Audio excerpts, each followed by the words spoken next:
Some visitors to the park engage in practices that seriously harm the animals. So some means at least one. So I know like one visitor does a practice that seriously harms the animal. Surely no one who knew that these practices seriously harm the animals would engage in them. Okay, so it must be concluded that at least one of the visitors do not know that these practices seriously harm the animal. Okay, so here we find our conclusion, and then we think about how does the author get there. So we get there by saying like some visitors, so I'm going to do like some visitors do this thing, but nobody that surely no one who knew that these practices harm, but anybody that knew that like A was harmful would actually do it. I'm trying to think how to even write that. Surely no one who knew that these practices seriously harm would engage in them. So if you knew they were harmful, I guess it would be this thing. You wouldn't do it. Therefore, at least one like don't know they're harmed. Essentially, it's like we're saying like a fact, you wouldn't do that if you knew this. So clearly one person that's doing it doesn't have this thing. So we want something with the similar flow as that. And so go ahead and read A for me. Okay, so some of the people who worked on the failed project will be fired. Everyone in this department played an important part in that project. Therefore, some people in this department will be fired. Okay, so what is our conclusion? Therefore, some people in this department will be fired. Yes. Okay, so far I at least like our conclusion that it's the same strength. But here we're saying some, so at least one people who worked on the failed project will be fired. So some people that worked on the project will be fired. Everyone in this department played an important role. So if you're in our department, you played an important role. Therefore, some people in our department will be fired. That's actually flawed, right? We don't know if any, we know that some people on the project will be fired, but we don't like, how do we know that they have to come from our department? Like, couldn't it be like other people, like the marketing department's getting fired or the accounting? I don't know. So A is not our answer. Do you see that? Yeah, I do. All right, so go ahead and read B. Okay, some of the people who signed the petition were among the mayor's supporters. Yet the mayor denounced everyone who signed the petition. Hence, the mayor denounced some of her own supporters.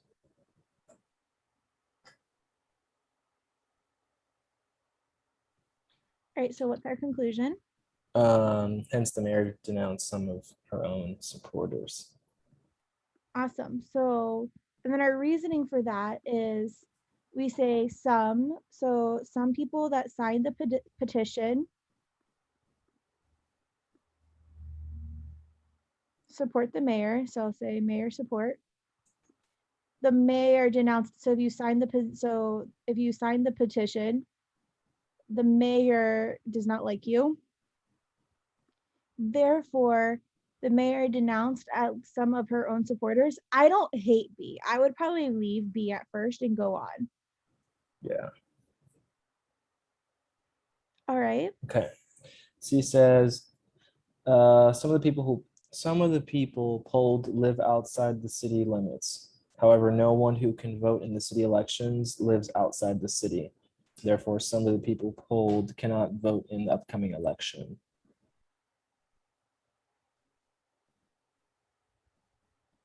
Okay. So what's our conclusion here? Therefore, some of the people polled cannot vote in the upcoming city election. All right, and so we're saying some of the people polled lived outside the city. However, no one who can vote in the city lives outside it. So I like C too. So I'm like, oh crap, I like C already. So let's leave C and go on to D. All the 5 original planners are responsible for this problem, yet none of the original planners will admit responsibility for the problem. Thus, some of the people responsible for the problem will not admit responsibility.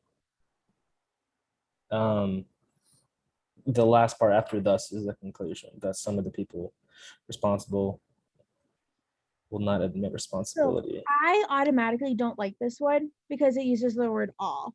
And these are way too close to even consider D. Yeah. Like for the strength of this. So I would cross D off really quickly. Yep. All right. And then what about E?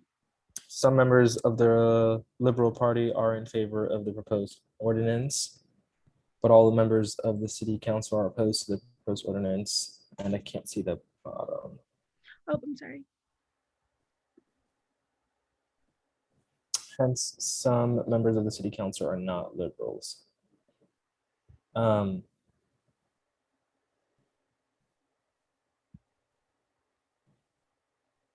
Yeah, so the last part is the conclusion, Mm-hmm. and then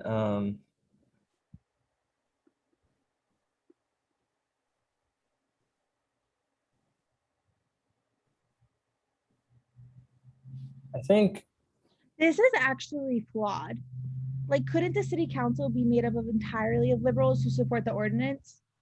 There would just have to be other liberals that oppose it, right? Like, we don't know if the members of the city council are not liberals or not.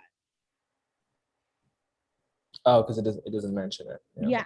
So DE is actually flawed. So we can cross it off for that reason. Yeah. All right. So this has to be like a level 5 question. Which is good. Like, so we have it narrowed down to 2. And so now we have to be like really nitpicky on what is the differences between the two when we're going to, what did you say for this one, by the way? I said I was in oh, I said E, which I think we said no, right? Yeah, we said no Yep. to E. Okay. Yep. Okay. So let's really dive into what the difference is between B and D, or B and C is. So B says some of the people who signed the petition were among the mayor's supporters. So some people who signed the petition are mayor supporters. Yet the mayor denounced everyone who signed the petition. Okay, so see, what I don't like about this one is, okay, so if you signed the petition, the mayor denounced you. Hence, the mayor denounced some of her own supporters. So if you are some supporters, you were denounced. All right, versus C that says some of the people polled live outside of the city limits. So some people polled live outside city limits, outside the limits. Yet, or however, no one who can vote in the city elections live outside the city. So if you vote, you cannot live outside the limits. Therefore, some of the people polled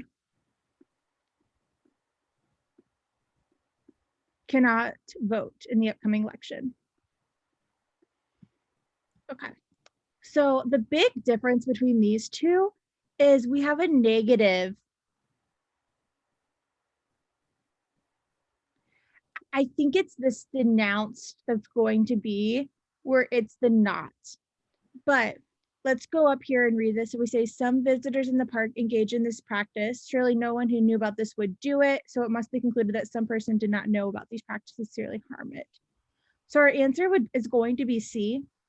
But the only difference here is truly that, like, honestly, if C was not an answer choice, I would select B on this one because it's very similar logic, but it doesn't have that not in it. So it makes it like slightly different because in R, we say surely no one who knew about these practices would do it.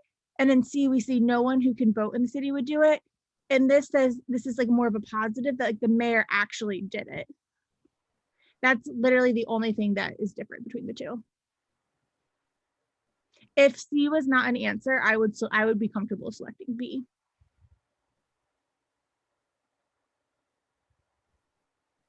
So hence the mayor denounced because for B, the word denounced shows up in both premise and conclusion, and that but you're saying B premise denounced.